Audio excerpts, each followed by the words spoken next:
Ang dami nga nagme-message sa akin, tapos nagko-comment, pahingi nga raw ng recipe ng aking maha blanca. Kaya naman for today's video, i-share ko sa inyo ang aking recipe ng creamy maha blanca, mga mi. Bali ganitong gata yung gagamitin natin for today's video, mga mi. Dalawang pouch ng 400 ml na gata yung gagamitin natin dito sa recipe ito. Gagamit rin tayo ng 2 lata ng evaporada, pero isa lang muna yung ilalagay natin. Sunod ko namang inilagay itong 1 lata ng kondensada. Katapos mga mi, maglalagay rin ako dito ng 1/2 cup ng asukal. Sugar lang mga mi ang gamitin natin dito. Tapos ilalagay na rin natin itong whole corn. Naman ko nga pala yung sabaw nito mga mi, pang dagdag ng flavor. Itira nga pala tayo ng konting mais mga mi para sa toppings natin. Mga 1 kutsara lang yan. Pagalu-haluin lang natin maigi mga mi. Tapos isasalang natin yan low heat sa kalan. At ito na nga mga mi, nahalo ko na nga siya. Kaya naman isasalang na natin yan dito sa ating kalan. Pag nakasalang mga mi, ito hahalo natin dito yung 1 lata ng evaporada. Tapos meron ako ditong 2 cups ng cornstarch. Make sure lang natin na talagang tunaw na tunaw yung ating cornstarch para maiwasan natin magkaroon ng buo-buo yung ating maha blanca. Once kumulo na nga yung ating maha mga mi, hihinaan natin sa pinakamahina yung apoy ng ating kalan. At dahan-dahan natin ilalagay yung ating evaporada at cornstarch mixture. Pag nilalagay natin mga mi, much better gumamit tayo ng whisk panghalo dahil makikita nyo napakabilis talaga nitong lumapot. Pagkatapos mga mi, ganyan na magiging itsura niya at makikita nyo na talaga namang biglang bumibigat na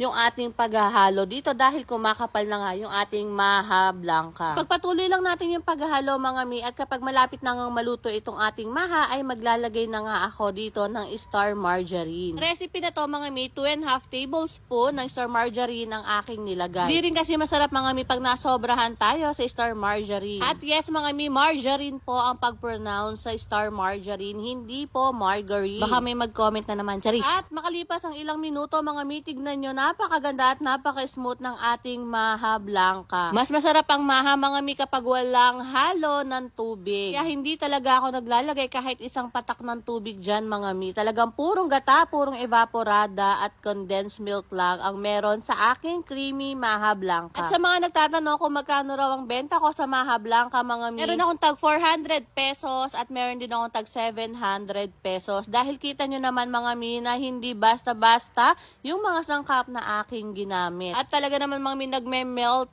in mouth itong aking creamy maha blanca. Kala ko nga noon, hindi talaga ako makain ng maha. Yun pala kasi, yung nakakain kong maha dati, nabibili ko lang sa tabi-tabi is gelatin powder yung ginagamit nilang pampatigas ng maha. Which is a no-no mga mi. So, ayun lang muna for today!